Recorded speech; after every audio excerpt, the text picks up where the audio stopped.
Hello everyone, आज हम बात करने जा रहे हैं सिम बाइंडिंग क्या है, सिम बाइंडिंग नियम के बारे में। सिम बाइंडिंग भारत के दूरसंचार विभाग यानी कि डिपार्टमेंट ऑफ टेलीकम्युनिकेशंस के द्वारा लाई गई एक नई सुरक्षा व्यवस्था है। यह व्यवस्था आपके मैसेजिंग एप्लीकेशन जैसे कि व्हाट्सएप, टेलीग्राम आदि को आपके मोबाइल नंबर के साथ साथ आपके फ़ोन में मौजूद सिम कार्ड से भी तकनीकी रूप से लिंक कर देती है। अगर हम इसको आसान भाषा में समझें, जब आप कोई ऐप को इंस्टॉल करते हैं तो वह आपके फ़ोन नंबर और वर्तमान सिम आईडी के साथ एक सुरक्षा कनेक्शन बना लेता है।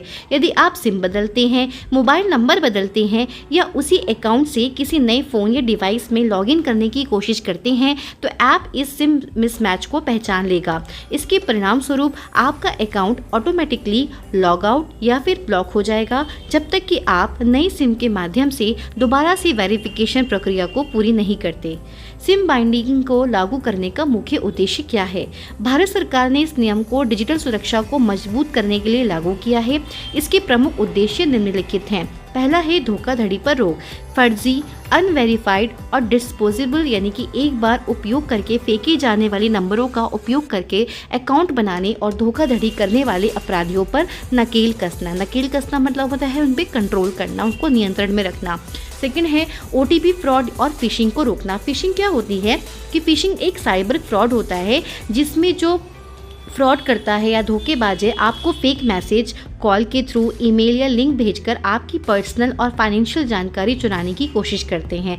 जैसे कि आपको फेक बैंक का एसएमएस भेज के जैसे कि आपका अकाउंट बंद हो जाएगा, यहाँ पे क्लिक करें, या फिर यूपीआई पेमेंट लिंक फ्रॉड का आपको मैसेज भेजते हैं और पैसे भेजने के नाम पर आपको रिसीव के बदले सेंड करने वाला लिंक भेज देते हैं। या फिर फेक केवाईसी अपडेट मैसेज आता है, आज ही केवाईसी अपडेट करें नहीं तो आपका अकाउंट ब्लॉक हो जाएगा। या फिर फेक जॉब का, फेक लॉटरी का या फिर फेक गिफ्ट लिंक का ऑफर देते हैं, जैसे कि आप जीत गए हैं 50,000, क्लेम करने के लिए लिंक पर क्लिक करें। या फिर फेक लॉगिन वेबसाइट यानी कि असली वेबसाइट की कॉपी बना करके पासवर्ड या आपका ओटीपी चुरा लेते हैं, तो इसी को हम फिशिंग कहते हैं। तो सिम स्वैप और अन्य तरीकों से होने वाले ओटीपी फ्रॉड की संभावनाओं को कम करना, अनाधिकृत पहुंच रोकना यानी कि चोरी हुए या गुम हुए फ़ोन में चैट और डेटा तक अनाधिकृत पहुंच को मुश्किल बनाना।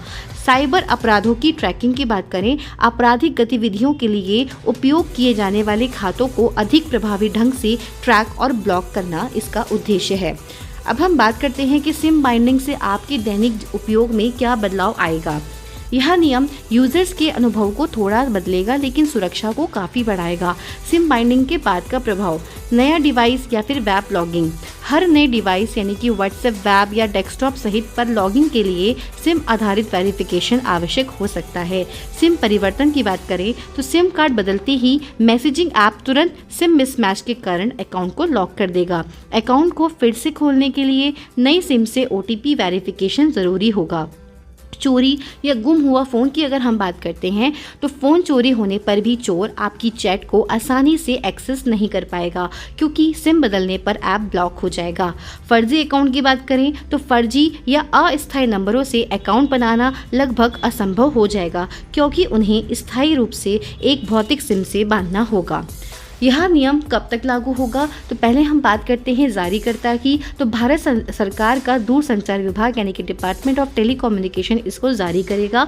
समय सीमा की बात करते हैं, सरकार ने सभी मैसेजिंग सेवा प्रदाताओं यानी कि मैसेजिंग सर्विस प्रोवाइडर्स को फरवरी 2026 तक अपने सिस्टम में यह सिम बाइंडिंग तंत्र लागू करने का आदेश दिया है। इससे कौन कौन सी ऐप्स प्रभावित होंगी? यह नियम व्हाट्सएप, टेलीग्राम, सिग्नल, स्नैपचैट और भारत में जितनी भी एक्टिव मैसेजिंग ऐप्स हैं उन सब पे लागू होगा। अगर इसका हम निष्कर्ष की बात करें तो निष्कर्ष क्या निकल के आता है? सिम बाइंडिंग नियम सुविधा से अधिक सुरक्षा को प्राथमिकता देता है। यह भारतीय यूजर्स के लिए डिजिटल सुरक्षा का एक मजबूत कदम है जो फर्जी पहचानों का उपयोग करके होने वाले ऑनलाइन अपराधों की संख्या को कम करने में सहायक होगा। यूजर्स को सिर्फ सिम बदलते समय एक अतिरिक्त वेरिफिकेशन स्टेप्स के लिए तैयार रहना होगा।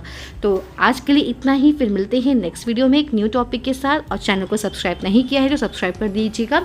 मिलते हैं नेक्स्ट वीडियो में, तब तक के लिए धन्यवाद।